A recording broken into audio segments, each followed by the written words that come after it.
Je suis le récent, je ne vais pas dire le tout frais, mais en tout cas le récent directeur de la Halle au Sucre et du Learning Center de la Ville Durable.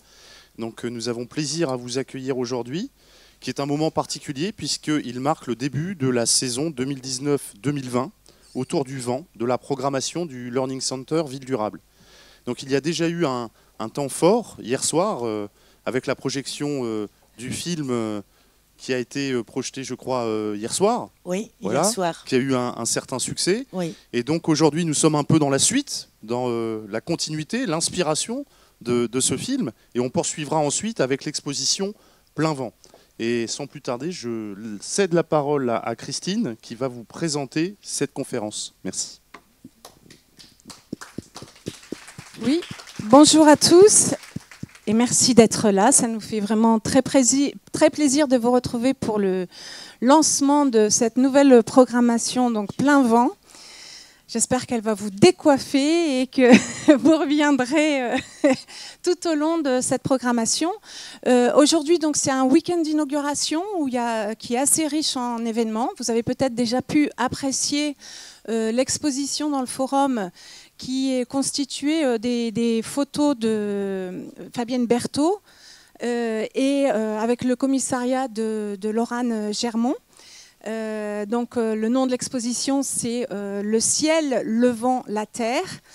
Après cette conférence, donc à 16h, on vous donne rendez-vous également pour une inauguration officielle du cycle à l'exposition temporaire au 4e étage, donc l'exposition Plein Vent que vous découvrirez. Et demain, nous avons les Dimanches des Arts Urbains où nous accueillons à 14h30 Aurélien Barraud, l'astrophysicien, la comédienne Marianne Denicourt, la pianiste Vanessa Wagner et le performeur dont il faut que le nom. Donc le performeur, c'est Eric Nussbiker. Alors tout de suite, passons à notre thématique du vent. Le vent, je dois dire qu'on a pris énormément de plaisir à travailler ce sujet et j'espère que vous en aurez autant à découvrir cette programmation. C'est un sujet qui est à la fois complexe du point de vue scientifique, mécanique, c'est un sujet très passionnant, mais qui est aussi très inspirant. Et c'était vraiment un thème parfait pour pouvoir mêler le scientifique, l'artistique et le culturel, ce qui est un peu notre spécificité. Mais là, je dois dire qu'on a pu pas mal s'éclater. Alors, cette programmation, elle suit celle qu'on a faite sur le pétrole intérieurement, qui est un élément dont on s'est aperçu qu'il a beaucoup colonisé nos imaginaires en très peu de temps, si on regarde à l'échelle de l'histoire de l'humanité. Et qu'aujourd'hui, il est temps qu'on s'en détache un peu, qu'on se dégage un petit peu. Et quand on prend le thème du vent, justement, lui, il nous accompagne depuis très longtemps, depuis la nuit des temps. Et on voit qu'il est présent, c'est un pilier fondateur de beaucoup de récits de civilisation, de beaucoup de mythologies, qu'il s'agisse des mythologies grecques ou le Éole qui domine les vents, maîtrise la force des vents qui peut nous servir, mais aussi se retourner contre nous. Donc Ulysse avait reçu une outre qui contenait des vents et qui devait l'aider à revenir en Attique. Malheureusement, les marins l'ont ouvert pendant la nuit, pendant qu'ils dormaient. Et là, ils se sont déchaînés en tempête avec beaucoup de morts et beaucoup d'années d'errance. On a des récits... le vent de liberté. On a des récits, par exemple, dans le Limousin, où un jeune homme saute de colline en gouffre, de gouffre en colline, et au passage, il lui plaît de déshabiller les filles, et pour le punir, Dieu l'a rendu invisible. Donc, et puis, il y a tout ce qu'on a aussi, il y a énormément de choses. J'ai une amie conteuse qui m'a donné tellement de choses. Elle me dit, écoute, si tu veux résumer, tu fais un P. Bon. Donc, je voulais juste te dire qu'il y a aussi le calendrier populaire et ancien, qui est pré-chrétien, mais qui a été repris par la chrétienté, qui en fait signalise toutes les dates dans lesquelles l'archéologie nous apprend que les portes s'ouvrent entre notre monde et l'autre monde, et que les souffles circulent, que les âmes circulent, et que ce sont des dates qui sont censées nous apporter prospérité, fertilité pour les plantes, pour les animaux et pour les sociétés. Donc je trouve que ça fait vraiment référence au sujet de notre conférence aujourd'hui, que je ne vais pas dévoiler, puisque Charlotte Fauve est ici pour présenter nos invités et lancer le débat. Vous aurez un temps pour aussi dialoguer avec les intervenantes, et je vous souhaite une très bonne conférence. Merci. Merci Christine. C'est bon, le micro marche bien. Alors effectivement, donc, merci d'avoir bravé cette petite pluie fine pour venir parler du vent avec nous aujourd'hui. Alors j'ai à ma gauche et à ma droite 2 femmes au super pouvoir. Donc, plutôt côté caméra, Fabienne Berthaud, donc, qui sort ce film donc, qui s'appelle Un monde plus grand dans les salles obscures à partir du 30 octobre, et qui donc part sur les traces d'une ethno-musicienne qui, à la suite d'un deuil, se retrouve en quête de sens et de son oui, c'est ça, sur une tribu mongole, les Tsatanes. Les Tsatanes, c'est le peuple éleveur de rennes en Mongolie, voilà. de nomades. Et cette histoire, c'est aussi celle de Corinne Sombrin, qui est cette ethno-musicienne, qui a sorti aussi également ce livre qui s'appelle Mon initiation chez les chamans, chez Pocket, qui sera en version actualisée cet automne. Et qui vont donc nous emmener au pays du vent cet après-midi. Alors, j'aimerais qu'on commence cette conférence parce que je crois que en tout cas les Mongols ont, même dans les gestes de la vie quotidienne, un signe, une offrande aux esprits de la nature. C'est ça, c'est un geste particulier qui est d'ailleurs dans le film une anecdote assez drôle. Alors, je ne sais pas si l'une d'entre vous peut le... Alors, je l'ai appris en suivant les traces de Corinne, c'est-à-dire que pour honorer les esprits, tu me dis si je suis pas juste, eh bien on trempe son doigt comme ça dans de la vodka ou dans ce qu'on offre aux esprits, puisqu'ils aiment beaucoup la vodka, et donc on trempe et on fait comme ça au ciel, au vent, à la terre. Et pourquoi l'annulaire? Parce que c'est par ce doigt que l'âme va entrer dans le fœtus. Voilà.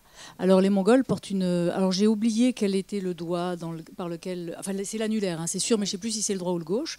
Mais c'est pour la raison pour laquelle les Mongols mettent une bague là que j'ai, moi, parce que je me méfie aussi. Donc pour pas que l'âme s'en aille. Parce que l'âme, c'est comme un animal. Si elle n'est pas bien en nous, elle s'en va. Voilà. Donc pour eux, il faut faire attention il faut tout mettre en œuvre pour que l'âme reste là. Donc si l'âme entre par l'annulaire droit, on va tremper l'annulaire droit pour faire les offrandes dont a parlé Fabienne, et on va mettre une bague à l'annulaire gauche pour pas qu'elle s'en aille. Donc en fait, ça nous ramène quand même 18 ans en arrière, parce que je pense que sans spoiler le film, on peut dire que cette histoire a commencé sur le roulement d'un tambour. Donc, est-ce que vous pourriez nous dire quelques mots sur ce début d'une aventure donc, qui commence il y a déjà un petit moment, et que donc ensuite Fabienne a magnifiquement raconté? Alors au départ, je dois faire un reportage pour la radio, pour la BBC World, et le sujet du reportage, c'est les mystères mongols. Alors bien sûr, dans les mystères mongols, il y a les pratiques chamaniques. Donc c'est une amie mongole, pour ceux qui ont vu le film, c'est Nara, qui joue son vrai rôle dans le film. Et donc Nara qui m'emmène rencontrer des chamans. Il y en a très peu, hein, on en reparlera tout à l'heure, mais en 2001, c'est la moyenne en général. Il y a une trentaine de chamans pour une population de 3 millions d'habitants. Donc c'est 0,001% de la population. Et donc elle m'emmène à la frontière de la Sibérie, au nord, parce que c'est là que se concentre la plus grande population de la trentaine de chamans qui est en Mongolie. Et donc je suis censée enregistrer la cérémonie chamanique. La cérémonie chamanique là-bas se déroule au son d'un tambour qui fait 1 mètre de diamètre et dont va jouer le chaman pour accéder à un état qu'on appelle la transe et qui va leur permettre d'accéder à ce qu'ils appellent le monde des esprits. Et pourquoi accéder à ce monde-là? C'est simplement pour obtenir des informations auxquelles on a peu accès dans un état de conscience ordinaire et auxquelles le chaman va avoir accès grâce à l'état de transe et qui va pouvoir ramener à la communauté pour l'aider, par exemple, à faire en sorte de vivre en harmonie avec son environnement. On en reparlera. Donc j'assiste à cette cérémonie en reporter. Voilà.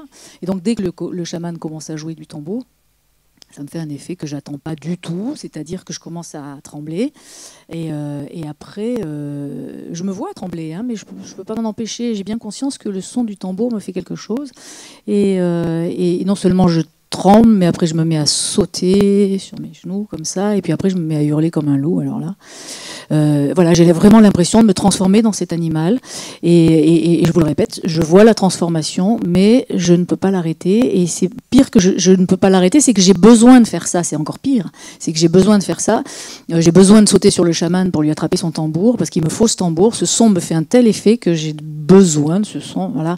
Donc et je me vois faire ça, et quand je sors enfin de cet état, je me dis qu'est-ce qui s'est passé, quoi, hein, c'est quand même effrayant.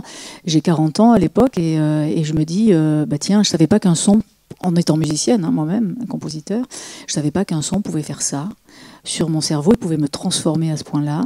C'était une découverte. Voilà. Donc moi, j'en reste là, et puis c'est là que le chaman discute avec Nara, et il dit, si le son du tambour lui a fait cet effet-là, c'est qu'elle est chamane. Voilà. Et donc Nara se fait engueuler en lui disant, pourquoi tu m'as pas dit qu'elle était chamane ?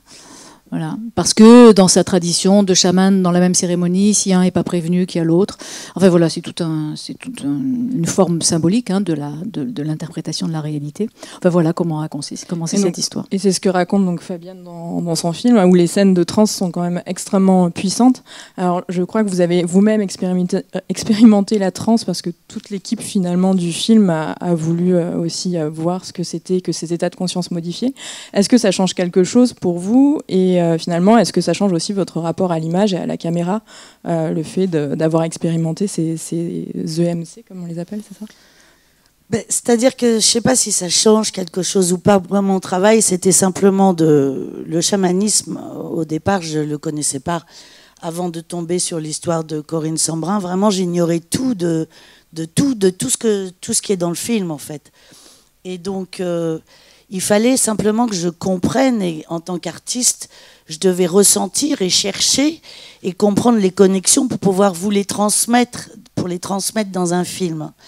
Donc, j'ai été la première à consulter Corinne en disant vas-y, explique-moi, montre-moi, fais-moi faire quelque chose pour que j'essaie de m'approcher de ça. Et comme elle a fait un travail de recherche sur une boucle de son qui dure 40 minutes, moi ce que j'avais écouté c'était ça, qui est travaillé sur des zones de fréquence, enfin je ne vais pas rentrer dans les détails, mais quelque chose qui est de l'ordre de à quel moment tu partais, ça réagissait, ton cerveau ou ton mental réagissait à quelque chose. J'ai écouté ça. Et effectivement, je suis partie quelque part. Et vous n'êtes pas transformé en loup? Moi, pas en loup. Non. En d'autres choses. C'est vrai? Oui, mais c'est personnel après. mais c'est vrai que tout d'un coup, j'ai ressenti, c'est ce que j'essayais de transmettre dans le film, c'est de ressentir physiquement quelque chose. Alors les transes, je ne les ai pas fait de façon où on regarde une transe, mais je pense que quand on voit le film, on peut peut-être, pour ceux qui ont vu le film, parce que je vous vois et vous étiez là hier, il y a quelque chose de l'ordre du ressenti physique. Alors vous ne vous inquiétez pas, en allant voir le film, vous n'allez pas partir en transe. J'aurais bien aimé, mais j'ai pas ça, j'y arrive pas encore. Si, tu y arrives. Si tu y arrives, mais elle n'avait pas le droit. Parce que, alors, Elle n'avait pas le droit. Et on peut pas faire ça aux gens quand même quand ils sont spectateurs, non. Parce que, alors, si j'ai cru comprendre, c'est que maintenant, grâce à vos recherches, on peut finalement induire par la seule volonté la transe. En fait, depuis 18 ans, donc vous enquêtez sur ces états de conscience modifiés. Enfin, enquêter, c'est pas. J'enquête. Tu te bats. J'enquête. En tout cas, vous travaillez raison, avec les ouais, recherches ouais. la recherche en Oui, neurosciences oui. pour arriver simplement par la volonté de l'esprit à partir. Voilà, on a démontré deux choses essentielles. Enfin, il me semble que la transe est un état cognitif, c'est-à-dire qu'on a tous cette capacité en nous. Donc, 90% des gens arrivent à accéder à cet état grâce à des sons qu'on a mis en place avec des chercheurs qui sont plus efficaces, on va dire, que le tambour, qui provoque une transe sur 1 sur 100 000 seulement. Donc sur 0,001% de la population. Donc c'est ce que je vous disais tout à l'heure, il n'y a qu'une trentaine de chamans en Mongolie sur une population de 3 millions d'habitants. Donc nous, on a découvert ça, donc que la transe était un potentiel en chacun de nous, que 90% pouvaient y accéder par la volonté, pouvaient y accéder. Et après, on a trouvé le moyen, puisque moi j'ai dû le faire pour faire des recherches en neurosciences, j'ai dû apprendre à induire la transe par la seule volonté, parce qu'il était hors de question dans un laboratoire de recherche de mettre un tambour d'1 mètre de diamètre, vous voyez, avec les électrodes sur la tête et tout ça. Puis parce que je dis toujours, les méditants c'est facile, et puis bouger, voilà. Les méditants c'est facile, ils bougent pas. Mais voilà. Les chamans, c'était quand même des ébulons, quoi. Hein. Parce que dans le film, d'ailleurs, c'est vous qui portez le costume du chaman parce qu'il est très très lourd. C'est ça, même la chamane qui était, enfin en tout cas l'actrice. Corinne double cette femme qui est une actrice, qui n'est pas chamane et qui a 74 ans. Et les costumes sont très lourds, le tambour pèse 8 kilos. Donc effectivement, elle ne pouvait pas physiquement le faire. Et comme Corinne a la capacité de rentrer en transe, elle ne ressent pas le poids du tambour et elle décuple ses forces. Voilà, parce que pendant la transe, la force est augmentée, la perception de la douleur est diminuée et on a accès à des informations auxquelles on n'a peu accès dans un état de conscience ordinaire. Donc voilà pourquoi on est capable, pendant une transe, de tenir un tambour de 8 kilos pendant 4 à 5 heures sans problème. Et voilà, donc la suite de l'histoire, c'est que donc on a démontré non seulement qu'on pouvait, pour la plupart, accéder à l'état de transe, c'était un potentiel du cerveau, mais qu'en plus on pouvait l'induire par la seule volonté. Voilà, il n'y avait pas besoin ni de son, ni de psychotropes, ni de rien du tout pour mettre le cerveau dans cet état-là. Du coup, ça nous a ouvert, nous, la possibilité d'avancer dans les recherches en neurosciences. Et maintenant, on a pu créer des cohortes de transeurs sur lesquels on met des électrodes. Ils sont tous capables d'induire la transe par la volonté au moment où on leur demande d'en sortir, de revenir. Et du coup, ça devient un véritable sujet d'étude qui va pouvoir nous apprendre beaucoup sur le cerveau et en même temps sur la compréhension de la conscience au travers des états modifiés de conscience. Et puis après, l'étape suivante, ce sera les études cliniques, bien sûr, savoir à quoi ça sert dans le cadre d'une pathologie. Et alors concrètement, ces informations dont vous parlez et auxquelles on a accès lorsqu'on est en état de transe, parce que pour comprendre, parce que c'est vrai que l'un des thèmes très importants du film, c'est finalement la reconstruction d'une femme avec la nature aussi. Quelles sont-ils ? Est-ce que vous auriez des anecdotes qui pourraient nous aider à comprendre finalement, qu'est-ce qu'on est susceptible de sentir ou d'éprouver ? Alors, il y a 8000 ans, il y a à peu près 8000 ans, qu'il y a la fonction de chaman à partir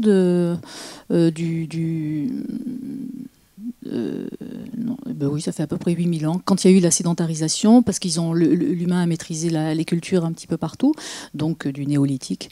Donc là, la fonction du chaman a été dans tous les peuples. Alors, il s'appelait pas chaman, bien sûr, il avait un nom en fonction de chaque culture. Mais donc, il avait cette fonction d'aller chercher dans ce monde des esprits des informations qui allaient être utiles. Alors, c'est quoi ces informations, effectivement ? Pour eux, c'était surtout, par exemple, où est-ce qu'on va pouvoir trouver le gibier ? Parce que pour eux, tout ce qui est vivant a ce qu'on appelle un double immatériel, qu'ils appellent l'esprit. Et donc, ce double immatériel, le chaman a la capacité, grâce à la transe, de dialoguer avec lui et de lui poser des questions. Voilà. Donc, on peut poser la question à l'esprit du renne, où se trouve le troupeau. Voilà, donc c'était une façon de localiser le troupeau, aussi de trouver des gens qu'on avait perdus ou des bêtes qui s'étaient égarées, de savoir qu'est-ce qu'il fallait faire pour vivre en harmonie avec son environnement. C'est-à-dire que nous, on a l'habitude, on a une vision égocentrée des choses, c'est-à-dire qu'on se dit, je suis maître de mon destin. Eh ben, eux, ils disent non, t'es pas que maître de ton destin, t'es maître de ton destin à condition que ce soit en harmonie avec l'ensemble, avec l'équilibre global. Sinon, ça va pas. Sinon, ton destin tout seul, il est dissonant par rapport à celui des autres. Donc, on va chercher aussi chez le monde des esprits une information qui va nous dire et nous permettre de dire si ce qu'on fait à titre personnel et individuel, c'est en harmonie avec l'ensemble. Voilà. Donc ça fait partie des informations. Alors, justement, c'est vrai que, en tout cas, nous n'avons pas éprouvé la transe. En tout cas, j'ai pas éprouvé la transe, mais grâce au film de Fabienne, on a quand même une ouverture vers ce qui peut se passer dans un cerveau qui subit ou qui accompagne ces états modifiés de conscience. Alors moi, j'avais une vision très naïve des choses. Je m'imaginais des images plutôt psychédéliques, très pop, tout. En fait, pas du tout. Enfin, ça, c'est la transe sous psychotrope. Les Beatles, mais c'est vrai. Oui, non, mais c'est vrai. C'est que là, on prend pas de substance. En fait, on ne prend rien qui modifie notre cerveau. Donc c'est juste le son. Donc peut-être que les voyages sont plus organiques et plus terrestres et plus sous la terre ou dans les racines ou dans le ciel, etc. Mais en fait, c'est juste que ce mot trans, moi je ne suis pas spécialiste de tout ça. Il est spécial pour moi parce que je ne sais pas si je l'aime tant que ça, parce que je préfère état modifié de la conscience, dans le sens où je pense qu'on le vit tous, l'état modifié de conscience. C'est-à-dire que quand tout d'un coup, je ne sais pas, imaginons que, je prends un exemple un peu terrifiant, mais une bombe qui explose ou je ne sais pas quoi, on se met à courir, mais 100 fois plus vite qu'on se croit capable de le faire. Et je crois que ça, c'est un état de transe. Quand on crée, quand on écrit, moi je sais que quand je travaille à mon bureau, je me mets à mon bureau à 8h du matin, et puis je dis, bon, il est 8h, ok. Je regarde l'heure, il est 16h, je n'ai rien vu passer. Donc il me semble que ça aussi, les acteurs, quand par exemple, ils se font mal sur scène, ils ne ressentent pas la douleur, et quand ils sortent, ils ont mal. Donc on a tous ça en nous. Mais ce qui est bien, c'est de pouvoir l'utiliser et de pouvoir le développer, parce que ça nous donne encore plus de force, tout simplement. C'est pas si compliqué, je crois. Oui, c'est en nous. Vous vivez un état modifié de conscience à partir du moment, ce qu'a très bien dit Fabienne, à partir du moment où vous perdez la notion de temps, où votre force est augmentée, où la perception de la douleur est diminuée, et où tout d'un coup vous vous mettez à faire des choses que vous n'avez pas décidé de faire. Alors on vit tous ça dans les situations d'urgence, ce que tu as dit, c'est-à-dire les situations d'urgence où tout d'un coup on se met à courir alors qu'on n'a pas encore conscience qu'il y a un lion derrière nous, mais les jambes elles courent déjà.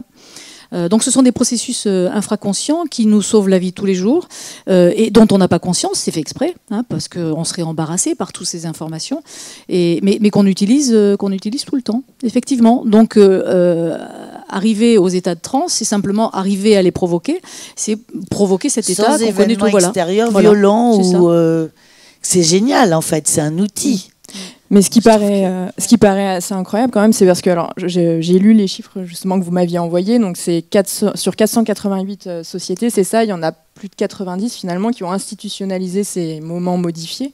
Donc ça veut dire qu'en Occident, on est quand même une des rares sociétés à avoir complètement perdu cette... Oui, tout à fait, tout à fait. Et du coup, qu'est-ce que vous ça dit qu'il est temps de s'y mettre, les cocos. Oui. Sans réaliser qu'on a ce potentiel-là, quoi. Et c'est incroyable, ce truc. Et bien surtout, ça nous reconnecte. C'est un état de connexion augmenté et amplifié à son environnement. Voilà. L'environnement naturel, pas l'environnement de béton et de construction. Si, aussi. Oui, mais justement, c'est vrai qu'on vit quand même un moment qui est au niveau de l'environnement, qui est quand même de crise climatique. Est-ce que le fait que les gens puissent vivre ces moments modifiés pourrait peut-être changer notre rapport et rendre ce sentiment d'urgence un peu plus prégnant, en tout cas changer peut-être des choses, le rapport qu'on a avec l'environnement? Alors, je vais vous raconter une histoire du petit pois. Alors, vous voyez un petit pois. D'accord ? Il y a différentes façons d'accéder à l'information que va nous donner ce petit pois. Il y a l'information analytique, c'est-à-dire la pensée analytique. Je sais qu'un petit pois, c'est ceci, c'est cela, je l'ai acheté à tel endroit, et nanana. Bon. Après, vous prenez le petit pois, vous mangez le petit pois. Alors, il y a encore d'autres informations qui arrivent, parce qu'il a une saveur, il a quelque chose et un rapport différent au petit pois. Et après, il y a un troisième niveau, et vous décidez de faire une transe devant le petit pois. Alors, qu'est-ce qui va se passer ? Le petit pois va se transformer en chef d'orchestre. Et là, vous allez voir qu'il y a plein de musiciens dans le Petit Pois qui ont chacun des sons que vous allez entendre et qui ont chacun des images que vous allez voir. Et donc, ça va apporter un rapport augmenté à toutes ces informations qu'on perçoit peu, parce qu'il faut considérer qu'on est des antennes, mais des antennes plus ou moins performantes suivant les états dans lesquels on est. Donc dans un état de conscience ordinaire, on est une antenne qui est capable de voir plein de choses, des trucs en 3 dimensions, 4 si on met le temps dedans. Mais il y a plein de dimensions qui nous manquent, en fait, parce qu'on n'en a pas besoin pour mener notre vie et pour subvenir à nos besoins. On n'a pas besoin de ces accès-là. Donc dans la transe, le Petit Pois, il va nous dire mais plein de choses qu'on n'a pas vues. Et il va nous dire s'il est content, s'il est joyeux, s'il est malade. Et on va sentir toutes ces petites dissonances. Et donc ce rapport à l'environnement qui est changé quand on est en transe, eh ben, il est merveilleux parce qu'il y a plein de choses qui se mettent à parler autour de nous, qui nous disent des informations, et nous disons que l'antenne qu'on est, elle est juste amplifiée. Voilà. Fabienne, vous confirmez l'histoire du Petit Pois? On a chacun ses histoires. Non, mais c'est vrai, dans le film, en tout cas, donc Corinne Sombrin, qui est incarnée par Cécile de France, en tout cas, essaye d'accéder, elle, à l'au-delà et au monde des morts. Enfin, il y a... elle cherche surtout, elle vient de perdre l'amour de sa vie. Et c'est ça que j'ai trouvé beau aussi dans l'histoire, c'est que pour moi, c'est avant tout une immense histoire d'amour. C'est jusqu'où on est capable d'aller par amour. Parce qu'elle se dit que, puisqu'on lui dit qu'elle est chamane, donc capable d'accéder au monde des esprits, elle se dit, je vais peut-être revoir l'homme que j'aime. Et c'est finalement un peu un thriller spirituel.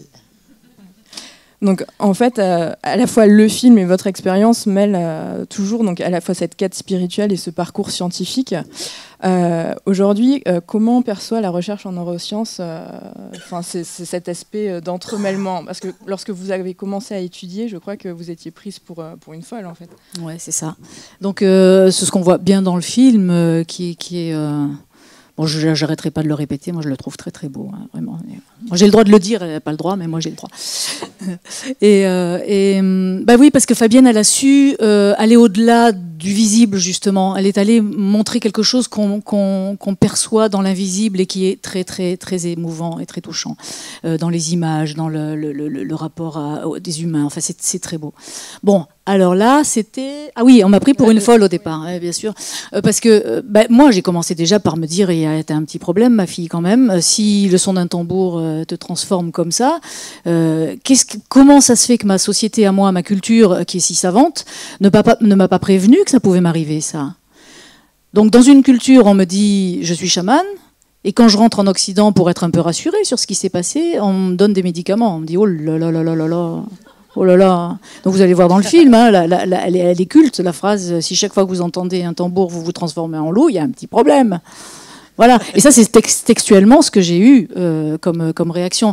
Donc je suis partagée entre la peur d'une culture que je ne connais pas et l'inacceptable qu'on me propose dans ma culture à moi, qui est « T'es folle, ma fille ». Et dans le film, c'est justement matérialisé par le personnage de la sœur que je crois vous avez rajouté et qui incarne finalement ce côté double d'incrédulité par rapport à quelque chose qu'on ne comprend absolument pas. Mais oui, il fallait que j'ai les deux. D'ailleurs, j'ai passé 3 ans à moi-même être dans la sœur ou Corinne. Alors, j'étais en Mongolie, je disais, bah non, c'est Corinne, je suis avec elle et tout ça. Puis je rentre en France, je me disais, ah non, mais attends, mais c'est n'importe quoi. C'est vrai que toutes ces questions qu'on peut se poser, évidemment, puisqu'on est de cette culture occidentale, eh bien, c'est la sœur qui alimente ces questions-là. Et je pense que c'était important qu'elle soit là, parce qu'elle pose les questions qu'on se pose tous au départ.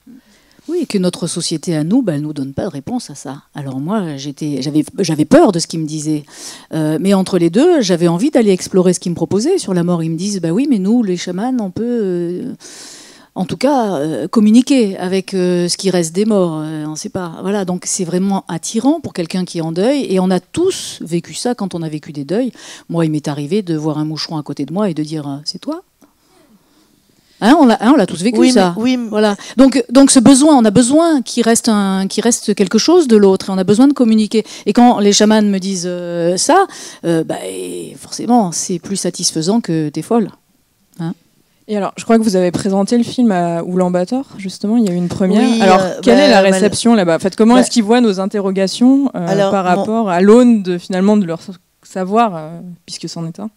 Alors, il y a eu une projection il y a 3 jours à Oulan-Bator où malheureusement je n'ai pas pu aller. Qui est la capitale de la Mongolie. Voilà. Et donc, les Mongols ont découvert le film. Alors, il paraît que c'était génial parce que, en fait, ils réagissent à l'inverse de nous. C'est-à-dire que eux sont morts de rire quand ils voient qu'on ne croit pas aux esprits, toutes ces questions qu'on se pose et qu'il faut donner des médicaments et tout ça. Mais alors, ils rient parce que pour eux, c'est l'inverse de ce qu'ils pensent. Et c'est drôle parce que ici, on rit à l'inverse sur le... Donc, ça, c'est formidable. C'est voilà les deux cultures qui s'opposent, en fait. Mais ils étaient très heureux, je crois, du respect de ce qu'ils sont représentés dans le film. Et alors, c'est 3 ans d'une... Enfin, ça a duré 3 ans. Ah oui, alors, oui. Donc, 8 ans de votre côté pour apprendre, finalement, la formation de chaman, parce que c'en est une. Et 3 ans pour ensuite arriver à la porter à l'écran. Enfin, 18 ans de combat, oui, de tout ça pour Oui, ça a commencé il y a 18 ans, oui. Et moi, 3 ans pour faire le film. Entre l'écriture et finaliser le film, il se passe 3 ans. Et justement, alors aujourd'hui, la vision, justement, les questions qu'on peut vous poser, est-ce qu'elles vous paraissent pas un peu naïves une fois que vous avez finalement... Non. Ah non. Non. Je crois que j'ai juste... ce film m'a apporté énormément. J'ai eu tellement de chance d'avoir ce projet entre les mains. Et surtout, j'en ressors en ayant encore... j'ai un terrain favorable, c'est sûr, mais j'ai une plus grande conscience de mon environnement. Et j'ai une plus grande conscience que tout ce qui nous entoure est vivant. Je souffre, et le problème c'est que je souffre encore plus du coup, parce que notre société va tellement à l'encontre. Oui, on se réveille, oui, ça commence à bouger, oui, il y a des prises de conscience partout, mais c'est pas assez, c'est tiède. Donc il faut tous qu'on ait cette conscience-là, mais fortement. Donc je deviens en colère, je deviens fâchée avec les gens. Et je deviens peut-être asociale parce que mon devoir aujourd'hui en tant que cinéaste, c'est de transmettre ça. Donc ce film, je l'ai fait aussi pour faire un hymne à la nature. Et j'ai essayé de la rendre la plus belle du monde pour qu'on comprenne qu'on en a besoin et que sans elle, on ne vit pas, tout simplement. Alors il faut décroître, il faut arrêter de vouloir avoir... Enfin, je sais pas, il faut s'appauvrir, il faut sans doute changer. Mais c'est essentiel pour nos enfants et pour la suite. Donc voilà, j'ai fait mon petit moment, pardon. Mais je ne peux pas m'en empêcher. Alors, je crois que la recherche, en tout cas, progresse, puisque vous venez de créer un institut qui va peut-être permettre, en tout cas, d'accéder à davantage de mise en pratique de ces états de conscience modifiés. Oui, on vient de créer l'Institut de recherche Transsciences, qui aura pour destination de rassembler des chercheurs du monde entier qui sont intéressés par l'étude de ces états. Parce que, souvenez-vous du petit pois. L'intérêt de ces états, c'est qu'on perçoit beaucoup plus du petit pois et que forcément, on en ressent plus les dissonances. Et c'est ce que dit Fabienne. On va tous être en colère comme moi. On va tous être en colère et encore plus en colère. Voilà. Donc cet institut de recherche, Transsciences, va aussi permettre de financer des recherches sur les applications thérapeutiques, la possibilité de voir à quoi ça sert. Là, on a des pistes sérieuses qui montrent que quand quelqu'un est en transe, il y a des capacités de rééducation qui sont développées, certains processus d'auto-guérison qui sont amplifiés. Donc on est bien clair, ça ne va pas faire des miracles non plus, mais si le cerveau peut trouver une alternative, si quelque chose en nous peut trouver une alternative, elle la trouvera, le cerveau le trouvera plus facilement dans un état de transe que dans un état de conscience ordinaire. Donc il semblerait bien que certains processus d'auto-guérison soient amplifiés. Donc demain, tous transeurs. Tous transeurs, voilà. Bon, on a fait des tests sur plus de 600 volontaires pour tester ces outils sonores, pour voir. Donc, ce qui nous a permis de comprendre que oui, 90% des gens accédaient à la transe. C'est un potentiel en sommeil. Hein. Dites-vous bien, les chercheurs avec qui je travaille nous disent que, mais de toute façon, tous les bébés sont en transe. Donc ils sont pas en transe parce que c'est leur état normal. Donc c'est leur état ordinaire de conscience. Mais après, il devient un état modifié de conscience parce qu'il se passe un moment dans l'évolution du cerveau où il y a ce qu'on appelle la régression synaptique, c'est-à-dire que des circuits synaptiques se désactivent au profit de nouveaux circuits comme l'arrivée du langage, le contrôle des sphincters, enfin, tout ça, qui fait que petit à petit, le cerveau va plus fonctionner comme quand il était bébé, mais il va se construire en fonction d'une société et de tout ce dont il a besoin pour vivre. Voilà. Donc à ce moment-là, les états ordinaires de transe deviennent des états modifiés de conscience, et on est persuadé aujourd'hui que les états de transe nous permettent un apprentissage intuitif dont sont capables les bébés. Parce qu'on vous dit comment fait un bébé pour apprendre à marcher. S'il n'est pas dans ces états-là, il ne peut pas apprendre à marcher. Comment, c'est un objet de recherche dans la science aujourd'hui, comment font les bébés et les jeunes enfants pour apprendre sans qu'on leur apprenne? C'est une grande question aujourd'hui. Ils n'ont pas encore trouvé la réponse. Donc là, nous, on pense que les réponses sera justement dans ces états modifiés de conscience où tout d'un coup, le corps se met à faire des choses qu'on n'a pas décidé de faire. Un des chercheurs avec qui on travaille, par exemple, sur la rééducation, il avait un bassin partiellement paralysé à cause de métastases osseuses dues à un cancer. Et donc, il marchait très, très difficilement. Donc, quand on a mis en place ces outils de son, j'ai dit à Francis Tollet, il est directeur de recherche au CNRS, et je lui dis, écoute, on te fait écouter ça, et puis on va bien voir si ça déclenche une transe, et si ça déclenche une transe, on va bien voir ce que ça va faire. Il était sujet d'étude, pour pas dire cobaye, il a accepté ce rôle. Donc on n'avait vraiment aucune idée de ce que ça allait produire. Et donc, il a écouté ces sons, il est parti en transe, c'est-à-dire je l'avais prévenu, je lui avais dit, ton corps va vouloir faire des choses que tu décideras pas. Alors comme tu es conscient pendant toute l'expérience, c'est à toi de dire je laisse faire mon corps ou j'arrête l'expérience. Voilà, ça c'est pratique dans cette forme d'accès à la transe. Donc je l'avais prévenu, je lui ai dit tu laisses faire ton corps. Et donc il a laissé faire, et la première chose qui s'est manifestée, c'est ses jambes qui se sont mises à bouger comme ça. Il était allongé, et donc elles se sont mises, on a fait des vidéos, tout ça. Et apparemment, les mouvements étaient désordonnés des jambes. Dans ce qu'on en voyait, nous, c'était absolument désordonné. Et au bout de 5 minutes, pouf, son bassin s'est mis à bouger. Et là, on s'est rendu compte qu'en fait, ses jambes bougeaient de cette façon, mais qu'il y avait une intelligence derrière, et que cette intelligence était en train de réfléchir et de mettre en place la libération physiologique du bassin. Donc, on sait que dans ces états-là, le corps trouve des alternatives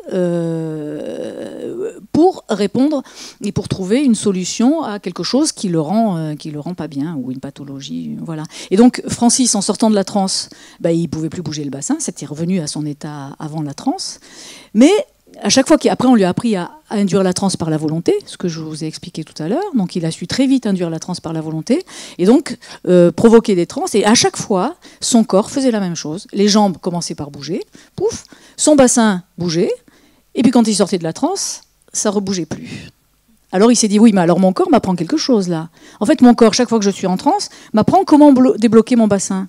Mais comme je suis conscient, je l'observe, et je peux essayer de reproduire ces mouvements, et en reproduisant ces mouvements en dehors de la transe, peut-être que ces mouvements sont la clé, et qui vont m'aider à débloquer mon bassin. Ce qu'il a fait. Donc il a mémorisé ces mouvements, et en mémorisant ces mouvements, il a réussi à remarcher. Voilà. Donc la transe, son corps, lui a appris comment à trouver la solution pour... Donc c'est pour ça qu'on pense que cet état-là va être très intéressant dans la rééducation, par exemple. Alors, ceci dit, avant d'expérimenter la transe à la maison, je crois que ça peut quand même être assez dangereux. D'ailleurs, c'est ce qu'on voit dans le film où Corinne Sombrin, par Cécile de France, part dans quelque chose où on ne sait pas si elle va revenir. Donc ça peut être à double tranchant. Alors je ne sais pas à laquelle veut répondre. De toute façon, assez dangereux évidemment, mais il faut savoir entre quelles mains on se met. Mais tout est dangereux dans la vie si on n'a pas l'intuition de je veux dire, voilà, c'est basique, je dirais. C'est que effectivement, il y a des charlatans partout. Donc, il faut savoir à qui on a affaire. Mais ça, il n'y a que vous qui pouvez le sentir. Donc, il faut rester intuitif là-dessus et pas croire que tous les gens qui vous disent « je suis chaman » sont chamans. Je veux dire, c'est même un mot qui, aujourd'hui, on l'utilise dans tous les sens, partout, tout le monde est chaman maintenant. Ou alors, je sais peut-être parce que je fais ce sujet, mais je vois que je rencontre quelqu'un qui me dit « ah ouais, moi je suis un peu chaman ». Ok, moi j'espérais juste qu'on me dise que je ne le sois pas parce que j'avais peur, parce qu'après je me disais mais je vais plus être cinéaste parce que je vais être obligée d'aider les gens. Donc je vais plus pouvoir faire mon métier, je vais devoir aider les gens. J'essaie d'amener de l'espoir et du bonheur à travers mes films, mais voilà. Les gens font une grande confusion, je crois, ici en Occident, entre chaman et potentiel. Voilà. Le chaman appartient à une culture. Vivre des trans, c'est développer un potentiel. Donc les gens, sous prétexte qu'ils ont un potentiel, donc qui peut ressembler à ce que vivent les chamans, ils ont un potentiel, alors ils pensent qu'ils sont chamans. Non, ils ont juste développé un potentiel. Et je dis toujours, c'est pas parce qu'on fait des prières qu'on est curé. Et c'est exactement la confusion qu'il y a aujourd'hui. C'est pas parce qu'on fait des trans qu'on est chaman. Chaman, c'est une culture, et moi je suis moins chaman que n'importe quel mongol. Vous voyez, dans ce sens-là. Donc on fait vraiment une confusion aujourd'hui. Et aussi, c'est pas parce qu'on a développé un potentiel, c'est-à-dire qu'on voit qu'on a des informations chez les gens, qu'on peut faire des accompagnements thérapeutiques. C'est là le danger, c'est que ces gens-là pensent qu'ils peuvent gérer les réactions émotionnelles que ça peut provoquer, ils peuvent gérer tout ça, alors que c'est pas simple. Ça peut faire des choses, donc tu parlais d'un danger. Et effectivement, nous, les outils qu'on a développés, il est hors de question de les mettre dans le grand public. Pour l'instant, ce sont des objets de recherche qui sont utilisés dans des conditions strictement contrôlées, parce que mettre quelqu'un en transe, ça peut déclencher des choses qui sont violentes pour la personne et que ça se manipule pas comme ça. Voilà. Donc là, on va former des médecins, des psychiatres, des psychologues qui vont pouvoir accompagner des thérapies. C'est-à-dire que ces gens-là seront formés à la transe et ils pourront, grâce aux outils qu'on a développés, provoquer des transes chez les gens et que les gens utilisent cet outil comme outil thérapeutique dans la mesure du possible. Mais il n'y a qu'eux qui auront la possibilité de faire ça. Nous, on ne fait pas pour l'instant, on ne fait pas d'accompagnement thérapeutique, on n'est pas des professionnels de santé. Donc les tests qu'on a fait sur les volontaires, c'est uniquement des tests pour apprendre aux gens à vivre des trans. Mais on fait des sélections avant, c'est-à-dire qu'on fait remplir aux gens des questionnaires pour savoir s'il n'y a pas une pathologie, s'ils n'ont pas des difficultés psychologiques, enfin tout ça. Donc on ne s'amuse pas à jouer avec ça pour l'instant. Après, ce sera aux professionnels de santé de le faire. Donc c'est vrai, il faut être très très prudent avec ça. Et pardon, mais c'est aussi, je pense, il y a une grosse différence entre le chamanisme mongol ou la transe qui est liée au son et celle où il y a des stages ou des expériences où on prend de l'ayahuasca. Ça, je dis pas que c'est pas bien, mais c'est juste qu'il faut faire attention. C'est là où je pense qu'il faut vraiment... oui, parce qu'il y a des exemples de gens qui sont pas redescendus. Hein. Parce que c'est vrai qu'on n'a pas parlé des autres pratiques, alors peut-être qu'on peut en toucher un mot, parce que je crois que vous êtes parti en Amazonie justement avant d'aller en Mongolie. Alors est-ce que ce serait possible de nous donner une espèce d'amplitude, en tout cas, de toutes les sortes de trans qui existent? Alors, tout à l'heure, Charlotte parlait de 488 sociétés traditionnelles qui ont été approchées par des anthropologues et étudiées par des anthropologues et qui toutes ont une forme de trans institutionnalisée. C'est-à-dire que ça fait partie de leur culture et qu'ils l'utilisent. Donc ces formes de transe, elles sont différentes en fonction de chaque culture. Pas la transe, l'accès à la transe. L'induction à la transe est différent en fonction de chaque culture. En Amazonie, ils ont beaucoup de plantes, donc ils vont utiliser une liane qui s'appelle ayahuasca. Au Mexique, il y a des cactus, donc ils vont utiliser un cactus. Le peyote, voilà. Il y a une peuplade de Sibérie qui utilise de l'urine de renne qui a mangé de la manite tumouche. Parce que la manite tumouche, je pense que vous n'avez pas essayé, sinon vous ne seriez pas là. Donc c'est extrêmement toxique, c'est mortel. Mais ils se sont rendus compte que si on buvait l'urine d'un renne qui avait mangé ces champignons, parce que le renne peut les manger sans mourir, et ben ça provoquait un état hallucinogène et ça provoquait un état de transe. Donc toutes les populations ont développé un accès à la transe, voilà, quel que soit l'endroit du monde. Donc l'induction change, mais le but toujours derrière ça, c'est d'accéder à ce monde des esprits, donc qui va nous donner des informations utile à la communauté. Donc ça s'est fait partout. Alors aujourd'hui, il y a les dérives de ça, bien sûr. Donc aujourd'hui, en Amazonie, on trouve de l'ayahuasca dans les bars. Hein, alors que c'est quand même dangereux. Si on a un cerveau un peu instable, un peu fragile, ça peut déclencher des décompensations psychotiques, ça peut révéler des schizophrénies qui étaient pas là. Donc il faut être vraiment très très prudent avec ça, même si c'est une plante qui est très intéressante. Il faut vraiment être certain, ce que disait Fabienne, il faut être certain de qui accompagne cette expérience et être préparé. Alors là, je m'adresse à toutes les deux, parce que c'est vrai que le film, c'est une quête spirituelle. Le fait de déchamaniser la transe, parce que c'est ce que vous souhaitez aussi, est-ce que, ce faisant, on ne va pas perdre cet aspect spirituel qui est très important? Voilà, donc là encore, on confond la culture, donc l'aspect chamanique et la forme, l'entourage, l'emballage de la transe et la transe. La transe est un état cognitif qui était là bien avant les chamans. Et c'est cet état-là qui est à l'origine des premières religiosités, des premières expressions religieuses. D'accord ? Il ne faut pas confondre, c'est pas l'inverse. Donc, dire on déchamanise la transe, ça veut dire que rien, parce qu'on lui enlève une culture à qui elle n'appartient pas. Elle n'est pas le potentiel de la culture chamanique. La transe, elle appartient à l'humanité. C'est un potentiel de l'humanité. Donc on ne peut pas la déchamaniser puisque c'est un potentiel de l'humanité. Donc l'état de transe, lui, nous permet d'accéder à l'état, à l'essence de la spiritualité. Parce qu'il nous arrive tous, les transeurs, de vivre pendant les transes des expériences spirituelles extraordinaires. Moi, il m'est arrivé de voir, je sais pas, des dieux. Si j'avais été Bernadette Soubirous, j'aurais dit la Vierge, ou j'aurais dit j'ai vu Dieu, ou j'aurais dit. Mais face à des visions qu'on peut avoir dans ces états-là, qui sont tellement extraordinaires, tellement belles, qu'on met 3 jours à s'en remettre quand on revient, de beauté, voilà, et d'élargissement de conscience. Il m'est arrivé dans les laboratoires de recherche avec des électrodes sur la tête ou avec de vivre des états d'extase extraordinaires. Pourtant, j'étais dans un laboratoire de recherche avec des électrodes sur la tête à faire des exercices. Voilà. Donc, la spiritualité, elle est dans cet état-là, entre autres. Mais on y accède aussi et essentiellement grâce à ces états modifiés de conscience que les religions provoquent, ou par la prière, ou par les mantras, ou par des chants, ou par des choses comme ça. Hein. Donc le but derrière tout ça, c'est d'accéder à ces états.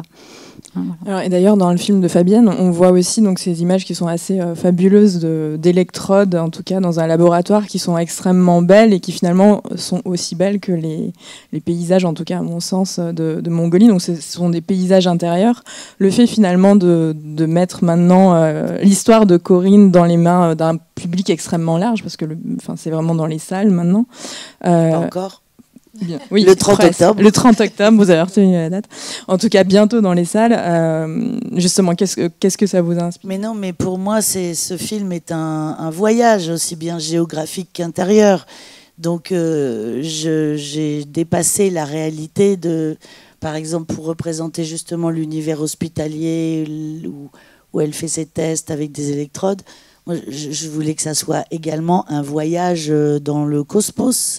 Donc effectivement, j'ai essayé de travailler, de voir ces moments-là. La tête avec les électrodes, pour moi, c'est l'univers, c'est le soleil qui se lève sur... voilà, mais c'est mon travail de cinéaste, ça.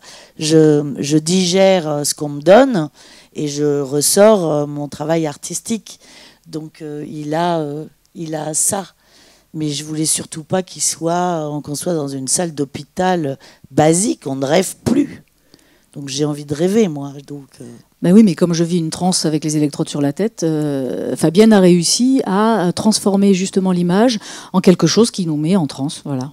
C'est vraiment très beau. C'est vraiment très très beau. Non, moi, j'étais hallucinée par la beauté de ce qu'elle avait rendu de cet univers hospitalier pour le public, quoi. C'est formidable. Je pense que ça donne envie à tout le monde d'aller voir le film là. Et je crois que du coup on arrive au moment tant attendu des questions pour le public. Alors je suis sûre que vous débordez en tout cas de questions, d'interrogations. Alors je ne sais pas si on peut faire passer un micro.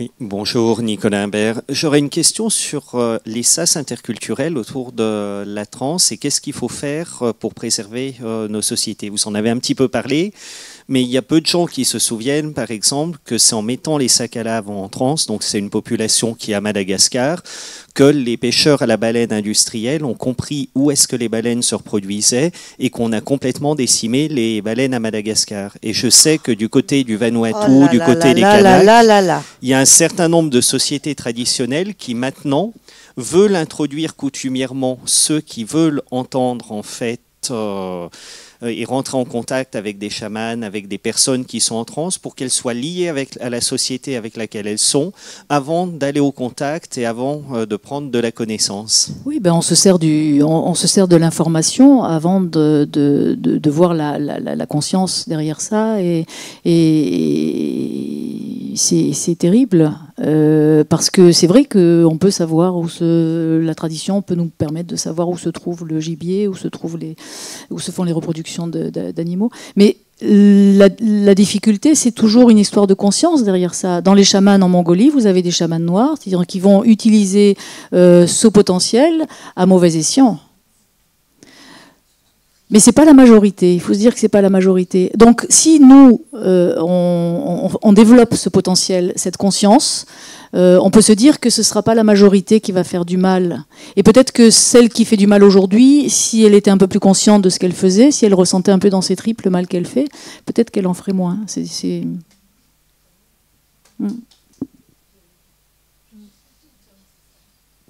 D'autres questions?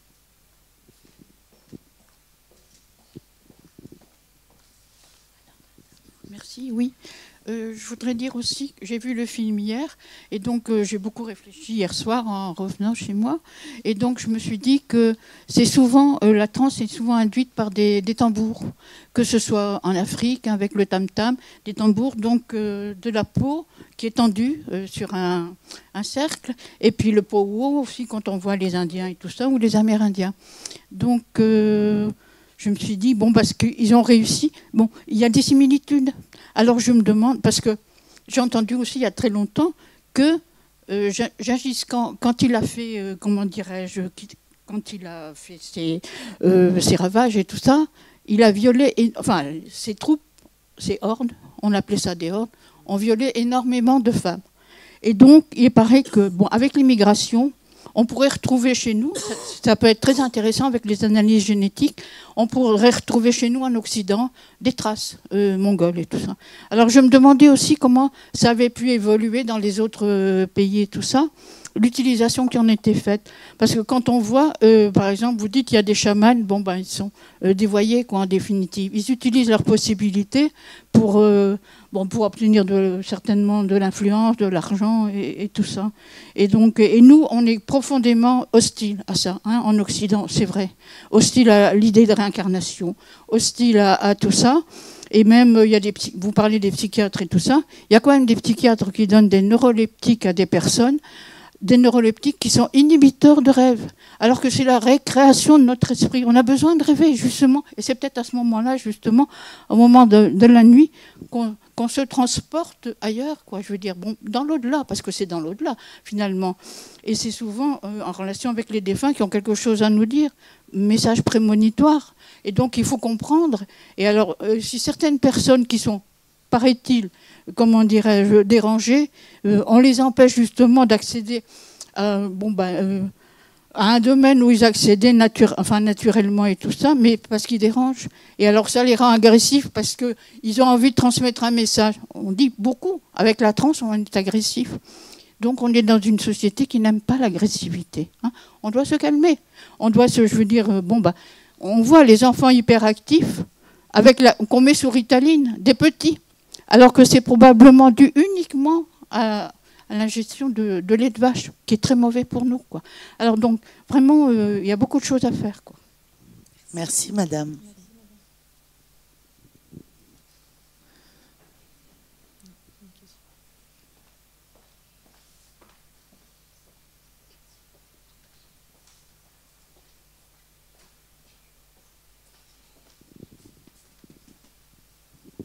Bonjour. Alors moi, j'ai pas vu le film hein, parce que j'habite pas Dunkerque. Je me suis déplacée pour vous rencontrer. Je suis fascinée par ce que vous dites. J'ai entendu parler de vous par le net et grâce au net, merci. Alors, j'ai l'impression que j'ai plein de choses à vous demander, donc je vais essayer d'être concise, d'aller peut-être à l'essentiel. Alors, une question très très pragmatique. Vous avez parlé de gens. Vous avez fait des expériences avec des gens peut-être bénévoles ou est-ce que ça se fait toujours ? Est-ce que si dans mon entourage, j'ai des gens qui seraient intéressés, vous avez parlé par exemple d'une personne qui avait des problèmes de bassin, de hanches, etc., est-ce que vous êtes toujours à la recherche de personnes qui voudraient faire déjà cette première question? Voilà. Alors c'est pour ça qu'on a créé l'Institut Transsciences, c'est pour pouvoir mettre en place des études cliniques. Mais les études cliniques, elles vont être contrôlées par un comité scientifique qui fait partie de Transsciences, d'une quinzaine de chercheurs et professeurs un petit peu dans tous les domaines. Et ces gens-là vont décider des protocoles qu'on va mettre en place.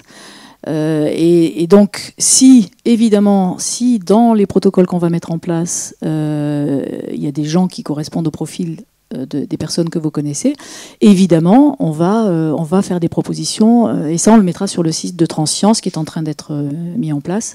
Donc, on fera des appels à protocole mais ça va pas être des cobayes, ça va être des sujets d'études qui seront encadrés par des équipes de médecins, des équipes de scientifiques, qui seront sujets à publication, et donc ça va être très, très, très contrôlé. Hein, voilà. Mais évidemment, si l'un des protocoles correspond à la recherche des personnes de votre entourage, évidemment, on fera un appel.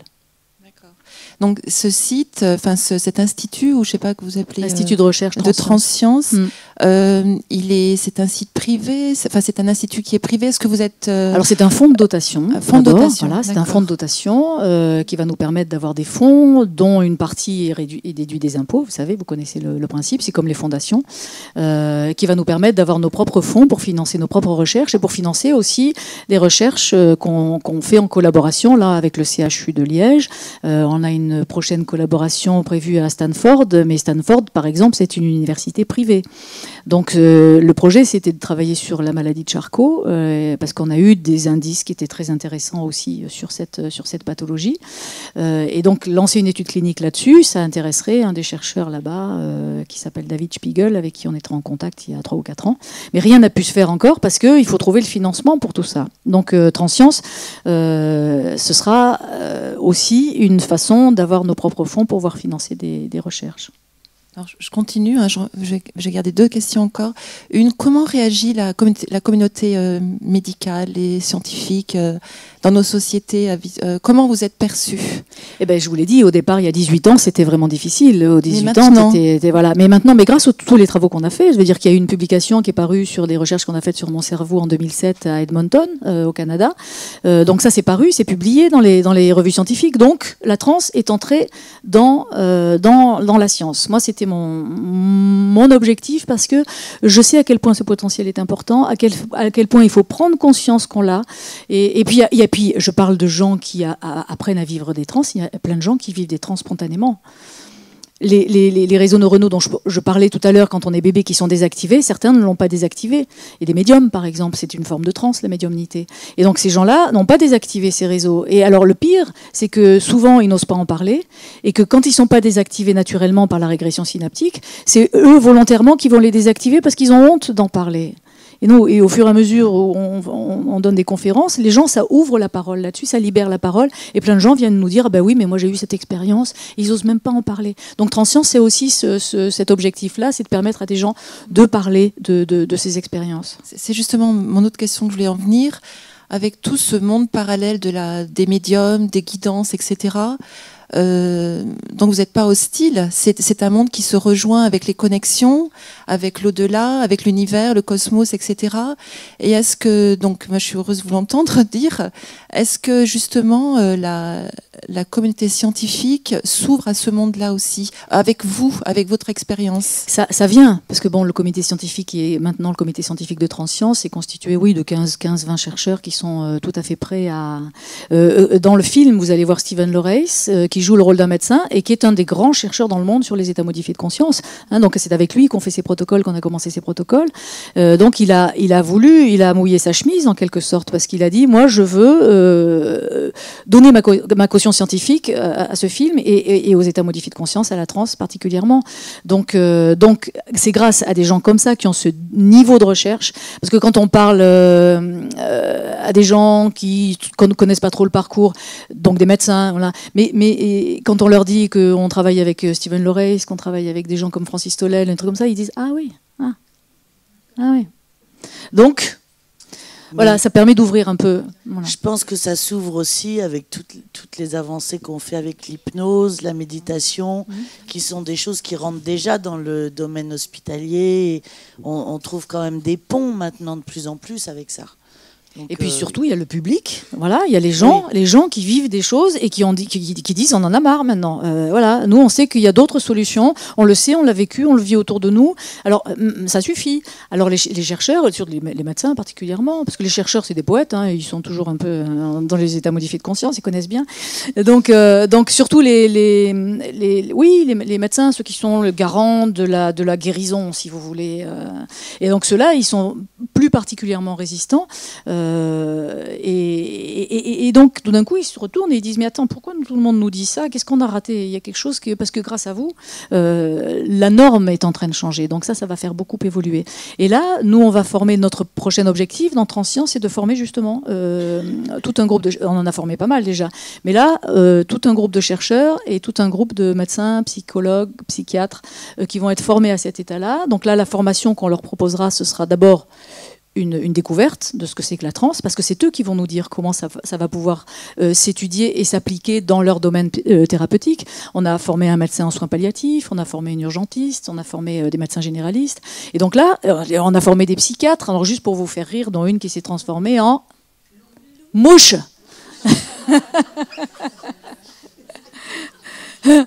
C'est extraordinaire, non? Voilà. Là, j'avais ma petite vengeance quand même. Hein. Enfin voilà. Donc, elle l'a pris avec beaucoup d'humour, bien sûr, mais c'était voilà. Donc, mais on se transforme pas toujours en animaux. Hein, voilà, il y a plein de formes de transe, on en a parlé, et voilà. Bonjour, je m'appelle Mélanie et je vous remercie de tout ce que vous partagez. J'ai pas vécu les mêmes choses que vous, enfin pas la même souffrance, mais à l'âge de 6 ans, j'ai été diagnostiquée diabétique, donc une pathologie chronique, donc gros dossier médical, beaucoup de rendez-vous médicaux, et ce qui a engendré une grosse souffrance et pas facile d'arriver dans ce monde avec tout, qu'est-ce qui m'arrive, toutes ces questions et tout.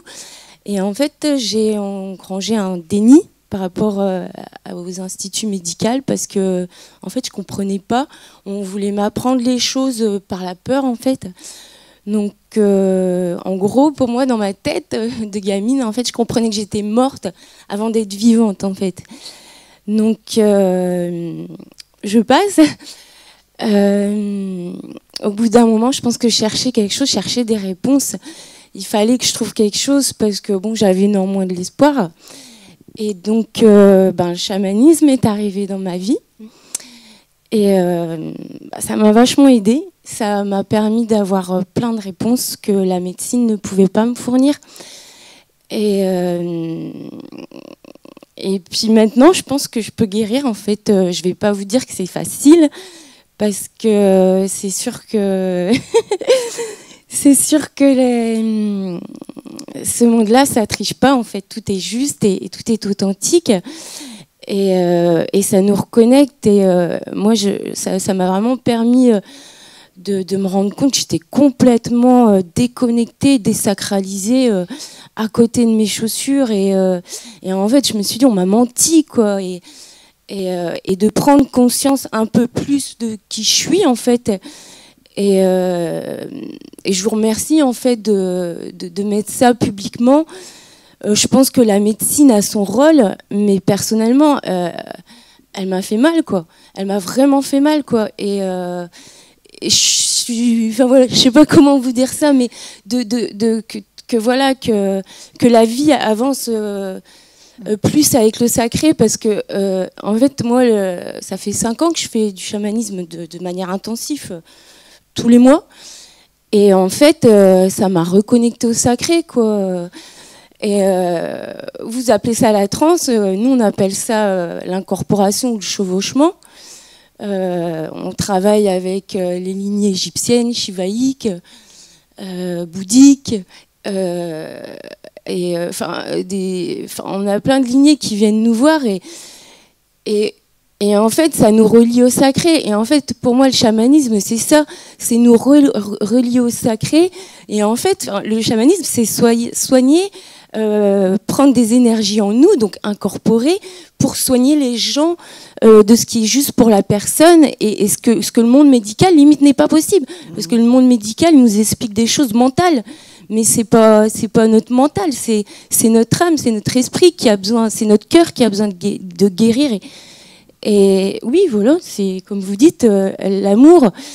Oui, mais heureusement que la médecine est là pour faire des choses extraordinaires quand même. Oui, bien sûr. Donc il faut pas faire un combat de la médecine contre le chamanisme, c'est pas possible. Il faut que les deux finissent par comprendre quelle est la part qu'il peut pas maîtriser, voilà. Non, mais moi, en tant qu'artiste et cinéaste, je peux parler en mon nom et dire aussi que la médecine, parfois, est dans des cases, encore une fois, et elle n'accepte pas la différence, et qu'elle a ses références à elle, et que du coup, ça fragilise ceux qui ne rentrent pas dans les cases, qui sont juste différents, mais qui vont... Tout va bien, et que je pense que c'est là qu'il faut faire le pont, justement, et que vous avez bien raison d'aller chercher par là, parce que votre harmonie, vous l'avez, et que juste, il y a des gens qui ne la reconnaissent pas, parce que vous n'agissez pas comme bien se tenir, mettre ses coudes sur la table, et être dans les rangs. Voilà. Oui, et là-dessus... Moi, et on est d'accord, je sais. Mais moi, donc la médecine a à compléter tout ce qui lui manque aujourd'hui, ce qu'elle refuse de voir, parce que ça fonctionne. Et c'est vraiment ce qui manque à la médecine aujourd'hui. Je crache pas du tout sur la médecine et les médecins. C'est plus ce manque d'humanité en fait, et d'écoute. Mais je crache pas sur pas du tout, parce que quand je suis vraiment mal, voilà, plusieurs fois j'ai atterri aux urgences. Parce que j'en avais tout simplement marre. Je veux dire, 1 mois de piqûre de traitement, ça fait 31 ans que je me pique, que je me fournis de l'insuline, il n'y a même plus assez de place sur mon corps, quoi. Si je vous mets 30 ans de traitement sur moi, il n'y a même plus assez de place, quoi. C'est tout, c'est comme ça, c'est pas grave. Je sais que la maladie, aujourd'hui, est une bénédiction, mais j'ai trouvé tellement de réponses mais qui font du bien à mon âme. J'ai retrouvé des bouts de mon âme et je réveille des choses. Et surtout, je me suis reliée à la vie, quoi, à la nature. Et ça m'apporte tellement plus de conscience, de sensibilité. Et voilà, le but, c'est de faire le pont pour ramener les gens vers le sacré. Parce que c'est pour ça qu'on n'est pas heureux. Il nous faut un sens. Un sens, et puis surtout, des divinités, j'en ai rencontré plein, quoi. On les voit pas tout le temps, hein, faut pas dire. Non, mais tout le monde en rencontre dans ces états-là, justement. C'est ça qui nous reconnaît. C'est bien, c'est formidable. Et elles sont tellement, d'une beauté, et peu importe le côté, hein, elles sont. Faut pas croire. Moi, je sais ce qui est arrivé, c'est qu'au bout de 2 ans, j'ai fait un gros nettoyage. Je sais que voilà, ma guidance est très très féerique. Donc voilà, moi je sais que j'ai un chemin dans ça, mais de tout ce que je vois, c'est moi le chamanisme, il m'a relié aux divinités. Et c'est pas le chamanisme. C'est ces états-là, d'accord. Voilà. Oui, après chacun pense comme il a envie de penser. Voilà. Moi, je suis pas là pour juger. Non, mais il n'y a pas à juger, mais c'est juste être précis dans les mots, justement pour pas diffuser des choses qui sont pas forcément acceptables par tout le monde. Et donc l'idée, c'est de dire les mots qui sont les moins risqués possibles. Voilà. Mais oui, mais après, voilà. Parce que le chamanisme, ça n'existe pas en dehors de la Mongolie. D'accord, si on va par là. Mais le chamanisme, il y a un tronc commun. Mais non, mais c'est tous des méthodes animistes. Ils utilisent tous un tambour. Non, pas tous, mais ils se connectent. Ils utilisent la transe. Ils utilisent la transe. Voilà, tous. Mais ils travaillent avec les divinités pour soigner les gens. Ils appellent ça les esprits, suivant les Mongols, ils appellent ça les ongots. Donc chacun a son langage. Donc c'est ce que je disais tout à l'heure, donc toutes ces populations ont la sagesse d'avoir gardé et transmis ces états de transe pour arriver à communiquer avec ce que vous décrivez, que vous appelez les divinités, que chez les catholiques, dans nos religions, on appelle aussi les divinités, que eux appellent les ongotes, et que chaque population va nommer. Donc ça correspond à une réalité, c'est évident. C'est-à-dire que si on a la capacité de se connecter à ça et que ça fait du bien, pourquoi la médecine aujourd'hui nous interdirait de le faire? Voilà. Oui, moi, de ce que j'ai compris, c'est que en fait, par rapport à ce que vous disiez tout à l'heure, votre colère, moi, de mon expérience que je vois, c'est que moi, je pensais que c'était tout la faute des autres, et j'ai dû revenir en moi et faire un travail d'intériorité en profondeur. Pour m'élever dans la conscience en commençant des racines à nettoyer, et c'est un long travail pour s'élever dans la conscience. Et il faut aussi, moi, vous savez, par exemple, moi je suis totalement autodidacte. J'ai grandi déjà en Algérie et tout ça, donc en vrai ça n'a rien à voir, mais j'ai pas eu mon bac. J'étais nulle à l'école, je ne comprenais pas ce qu'on me racontait. Mon esprit, il n'était pas adapté. Et donc, j'étais mauvaise partout, tout le temps. Donc, j'ai vécu ce calvaire de quelqu'un qui ne rentre pas dans les cases, vraiment. Et donc, quelque part, je ne sais pas par quel heureux hasard, à un moment, j'avais 13 ans et j'ai dit, mais moi, je veux faire du théâtre, je veux faire du cinéma. Et mes parents me regardaient, ils étaient complètement affolés avec ça. Et à l'école, on m'a dit, il y avait une conseillère d'orientation qui me disait, votre fille, en fait, moi, les travaux manuels, ça serait bien, mais voilà. J'avais que ces limites-là. Et donc, je pense que quand on n'est pas formaté ou quand on est différent, il faut vraiment se faire confiance pour oser prendre des activités en main et être sûr qu'on est c'est pas être sûr, mais croire à tout ça aussi. Vous voyez ce que je veux dire? Parce que c'est la société qui nous refuse, en fait. Parce qu'elle nous accepte pas, ça va pas, on n'est pas... on pourrait vraiment basculer dans autre chose, hein, de dangereux même avec ça, avec tous ces mauvais conseils. Moi, j'ai été dans la culpabilité, dans la honte de ne pas avoir eu mon bac, mais jusqu'au jour où j'ai publié mon premier livre, alors que j'ai même pas fait d'études littéraires, j'ai craché mon malheur dans un livre que j'ai envoyé par la poste, et une maison d'édition m'a répondu et m'a édité, vous voyez. Donc tout est possible. Repoussons toutes ces limites qu'on nous inflige et essayons de retrouver cette liberté qu'on a en nous. Et il n'y a que ça qui compte. C'est tout. On est libre, mais on nous apprend tous à être dépendants. On est dépendants de nos portables, on est dépendants de tout maintenant. Donc, j'essaie de vous transmettre juste quelque chose. Je ne sais pas si ça répond à rien, mais j'avais envie de le dire parce que voilà... C'est ce que vous avez démontré, c'est-à-dire que vous avez pris votre autonomie par rapport à tout ce qu'on vous obligeait à subir. Vous avez dit un jour, vous avez dit non. Voilà. Donc vous avez trouvé une réponse dans les pratiques que vous faites, et c'est formidable. Voilà. Mais oui, non, mais ça c'est la vie. Hein, vous savez, on est toujours qu'au début. Hein. Mais donc, vous allez voir où ça va vous emmener. Ça va vous emmener à être quelqu'un de singulier, qui ne suit pas comme un mouton, qui va devenir original et qui aura sa création personnelle qu'on n'aura jamais vue nulle part. Et ça va vous donner votre force et votre identité. Franchement. Et puis ça va aider à faire changer la norme. C'est ça, parce que vous savez qu'une norme, c'est une langue vivante, hein, elle change la norme tout le temps. Et c'est là qu'on a un pouvoir, chacun. C'est-à-dire que chacun, en faisant ce que vous faites, mademoiselle, vous faites changer la norme parce que vous dites aux autres clairement que non, moi je ne suis pas ce modèle-là, je ne suis pas ce modèle. Et donc vous donnez l'exemple à d'autres qui vont faire la même chose, et c'est comme ça qu'une norme change et évolue. Et c'est comme ça qu'aujourd'hui, les chercheurs, les médecins se disent... qu'est-ce qu'ils disent? Il y a la majorité qui dit contre nous, et qu'est-ce que ça remet en question de ce qu'on a affirmé jusqu'à présent? Voilà. Donc c'est grâce à des comportements comme le vôtre qu'on arrive à faire changer la norme, mais c'est vraiment difficile. Voilà. C'est ce que raconte le film, en fait. Hein, c'est ce que raconte le film. Franchement, c'est pour ça que j'ai aimé ce sujet aussi, c'est qu'il raconte la différence. De toute façon, tous mes films parlent de ça. Ils parlent tous de pieds nus sur les limaces, c'est pareil. C'est une fille qui peut pas vivre en dehors de la forêt. Elle a besoin de cet équilibre, d'être connectée, donc elle a besoin d'être dans... Et elle est totalement asociale, elle ne rentre pas dans les cases. Donc voilà, et un jour on veut la mettre en hôpital psychiatrique. Finalement, je raconte toujours la même histoire. Jean. C'est la question de la différence, ouais, de la quête. Non, mais de c'est soi. vrai. Et comment s'aligner, comment être en accord avec soi-même. Et c'est ça le plus Et difficile elle dans meurt, elle est pas Ouais. bien quand on la met sous toutes ces propositions de médecins psychiatres qui n'y connaissent pas plus grand-chose que nous. Alors, il y en a, pour avoir fait un film dans un hôpital psychiatrique et avoir rencontré beaucoup de psychiatres, il y en a beaucoup qui n'ont quand même pas toutes les réponses. Hein. Je pense qu'ils sont même encore plus perdus que nous parfois. Oui, ils ont la sagesse de le dire aujourd'hui. Oui, ça va. Et Ouais. de l'avouer. Ouais, mais c'est vrai. Ils le arrivent disent, face à. Ils disent bon, c'est rien. Mais non, c'est rien. On sait pas. On sait pas. Je discutais avec un hier encore, et il me disait la schizophrénie. Y a-t-il un psychiatre dans la salle?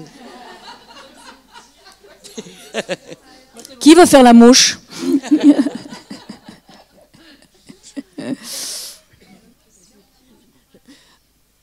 Pardon? Si, ça les Non, mais intéresse. la preuve, c'est que par exemple, il y en a Oui, pas ça ici, commence à les intéresse intéresser. pas. On avance bien dans ce sujet. Si, il y a plein de psychiatres avec qui on travaille maintenant qui sont intéressés à se transformer. Non, mais bien Voilà. sûr. Non, mais et puis le premier qui a vécu, il est trans, et il m'a dit, c'était très très beau cette phrase, il m'a dit, je comprends enfin ce que vivent mes patients. Je comprends enfin ce que vivent mes patients, c'est-à-dire face à quelque chose qui te dépasse, que tu te sens obligé à faire quelque chose. Et alors évidemment, le problème des patients, c'est qu'ils restent bloqués dans cet état-là, tandis que pendant la transe, on y va, on en revient sans séquelles. Mais c'est beau de leur part, parce que eux, leur grande peur, c'est de perdre le contrôle. Ils sont tous les jours face à des gens qui perdent le contrôle, qui ont perdu le contrôle, et donc leur plus grande peur, c'est de vivre ces états-là. Et donc pour eux, c'est encore plus courageux d'accepter de les vivre. Moi, j'ai une question. J'ai l'impression. Ça marche? Je suis un peu confuse parce que j'ai l'impression que je suis peut-être hors sujet. Je voudrais savoir dans quelle mesure j'ose à peine le dire, avec les choses tellement fortes que vous avez expliquées, dites et révélées là, dans quelle mesure le vent et le souffle ont leur rôle dans tout ça. Alors, vous avez remarqué pendant les trans, on a remarqué avec les plus de 600 volontaires que vous parliez de souffle. Eh ben, les gens vivent des trans, c'est-à-dire que le corps se met à bouger parfois, quelquefois ils ont des visions, mais il y a rarement le son. C'est quelque chose qui est coupé dans nos sociétés. Il n'y a pas.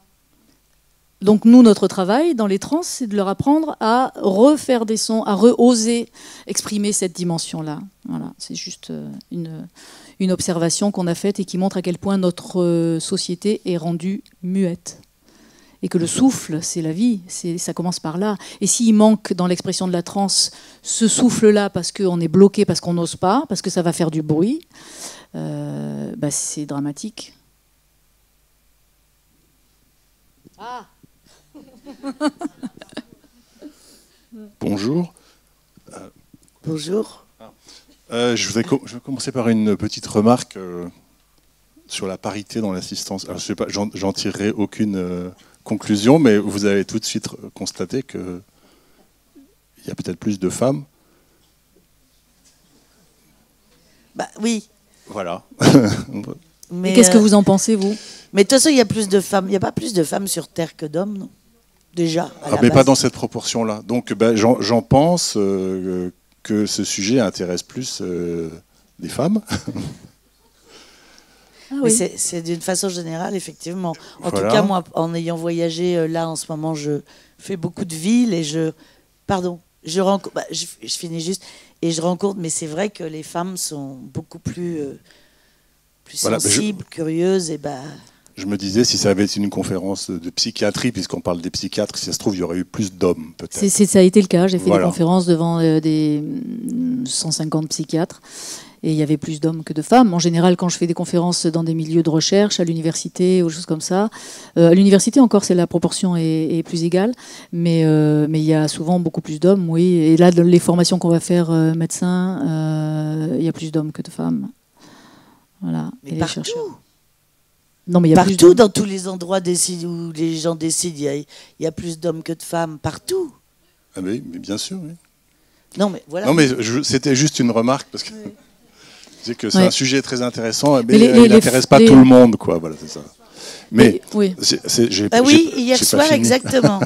Il y avait beaucoup d'hommes hier soir au film. J'ai des questions musicales. Moi, je suis musicien, ça m'intéresse beaucoup. Donc, j'ai bien compris qu'on ne pourra pas entendre les boucles sonores que vous avez créées et qui créent des trans.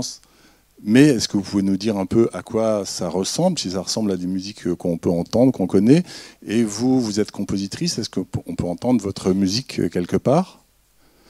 Et puis, tout à l'heure, vous avez parlé du renne, et ça rejoint un peu ce que disait monsieur tout à l'heure avec les baleines. Le chaman va parler à l'esprit des rennes pour lui dire dis-nous où t'es, qu'on vienne te zigouiller. Et je me suis dit, mais pourquoi le renne, il est con, son esprit... Non, c'est pas ça. Mais lui, je pense que les animaux, peut-être, ils sont un peu comme les bébés, ils sont en transe tout le temps. Pourquoi ils ne perçoivent pas que s'ils répondent la vérité, ils vont se faire avoir? Parce que la façon de chasser de ces peuples-là n'est pas la même que la nôtre. Et on ne va pas avoir des trophées. On sait qu'on a besoin de nourriture, donc c'est un échange entre le chaman et le troupeau. Donc c'est une histoire de générosité de l'un envers l'autre. Avec les baleines, je ne sais pas. Voilà, donc la différence de traitement des animaux là-bas, qui est basée sur le respect, est complètement différente de la nôtre. Même dans leur façon de mettre fin à la vie de l'animal. Et quand ils vont chasser, ils disent qu'ils vont faire un prélèvement. Ils prélèvent. Voilà, donc c'est pas la même chose. Donc bien sûr, on peut dire que le renne, il est un peu bête, mais c'est une histoire de générosité, voilà, de respect. Mais c'est une bonne question. On arrive à la musique. Et oui, mais quand il y a 3 questions ou 4 questions, moi je les oublie toutes, hein, vous savez. Je vais poser une question, puis il y en a 3, 4, 5 qui suivent. Alors, oui, d'accord. Et ben alors, la musique, je compose pour la musique à l'image, moi. Hein, donc vous voyez dans des pubs, dans des trucs à la télé, vous entendez mes musiques, mais elles sont pas identifiées. Quand vous l'entendez, moi je les reconnais, mais vous savez pas évidemment. Voilà. Après, qu'est-ce que c'était? Ah oui, les boucles de son. Ah ben oui, mais ça c'est un secret. Non, on est parti en fait pour mettre en place ces boucles de son. Il a fallu beaucoup de temps. Il a fallu que moi-même je fasse des trans dans un laboratoire dans un studio d'enregistrement. Tout est laboratoire maintenant pour moi. Des formations. Donc dans un studio d'enregistrement.